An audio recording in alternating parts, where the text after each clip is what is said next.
Hi, I'm Jonathan Mahler. I'm going to read from an article that ran in the New York Times on April 14th, 1906.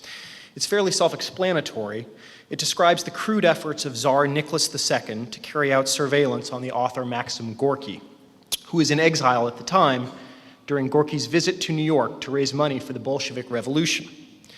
It's rich with ironies, not least that unlike known communists and communist sympathizers during the Cold War, Gorky was not only allowed to enter the United States, but was celebrated and welcomed, and that a number of leading American writers, Mark Twain among them, organized fundraising events for the cause, activities which would probably today constitute material support for terrorism. The headline of the story read, "Russian secret agent is shadowing Gorky. Tsar's spy crossed on the same boat with the author, follows him about here." And the story begins. A trusted agent of the Russian secret police is in this city at present, spending his government's money, friends of Maxim Gorky have learned, for the purpose of organizing an effective system of espionage on Gorky and his two fellow revolutionists who are here to raise funds for the cause of the Russian revolutionists. The Tsar's spy crossed the Atlantic on the Kaiser Wilhelm der Grosse, the North German Lloyd steamship that brought Gorky to this country last Tuesday. Though he is a man who has contrived to make himself practically indispensable to the Russian government through the valuable services he has rendered, his extensive knowledge of the revolutionists and his resourcefulness, and while he ranks high in the secret political force, he came humbly in the second cabin and under a name different from that under which he was known on the continent. He has managed to keep his place of residence in this city a secret thus far.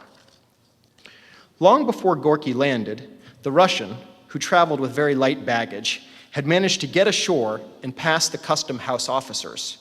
He was waiting at the gangway when Gorky came ashore with his wife and his adopted son, and when their carriage drove away, the Tsar's spy followed in another carriage. Since then, he has been seen occasionally about the lobby of the Hotel Belclair, and is even said to have entered the apartments of the Russian writer as one in the endless procession of visitors who come and go every day. It was on Wednesday evening that one of Gorky's friends became suspicious of the Russian spy, who, probably from a sense of security, was led into acts that were indiscreetly bold and communicated his suspicions to some of the Russian writer's other friends in this city. On Wednesday afternoon, the secret agent, who is described as a man of about 35, of medium height, with a florid complexion and a small blonde mustache, was loitering about the lobby of the Hotel Belclair, keeping close to a group of reporters who were waiting to see the Russian author. Later in that same day, the man turned up, this time with the bland announcement that he was the correspondent of a German newspaper at 3 Fifth Avenue, the home of the A Club, where, on that evening, Mark Twain and other American friends of the Russian cause had gathered to launch the auxiliary movement in this country. Friends of the Russian author are at a loss to understand why the Tsar's government should subject him to any espionage while in this country, especially as he has made no secret of the purpose of his coming, and as the newspapers from day to day might be depended upon to record the doings of Gorky and the American friends of the Russian Revolution. It was pointed out the only good that the Russian government could do by having Gorky and his fellow revolutionists watched would be to disclose any effort on their part to purchase arms in this country and have them shipped from an American port for the use of the Russian revolutionists.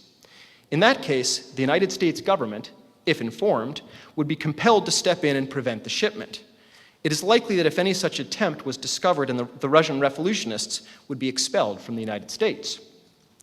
But while such a plan may enter into the schemes of the revolutionists here, it is likely this would be managed in such a roundabout way that the Russian agents would have no opportunity of discovering it by dogging the footsteps of the revolutionists themselves.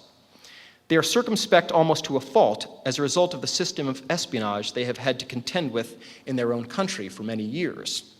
Gorky himself said yesterday that when he left Europe, he was in no sense in exile. Quote, "But while nominally I am at liberty to return to Russia at any time, I have no doubt that I would be arrested and cast into prison the moment I set foot on Russian soil, especially after my utterances in the last few days. I shall not let that deter me, however. When the moment has come to return, we will go back and brave the danger, but the time has not yet come." The Russian author remarked, jokingly, that he had already been the Tsar's guest and next-door neighbor, so to speak, when he enjoyed his hospitality in the fortress of St. Peter and St. Paul in the Russian capital. This fortress is opposite the Winter Palace. Thank you.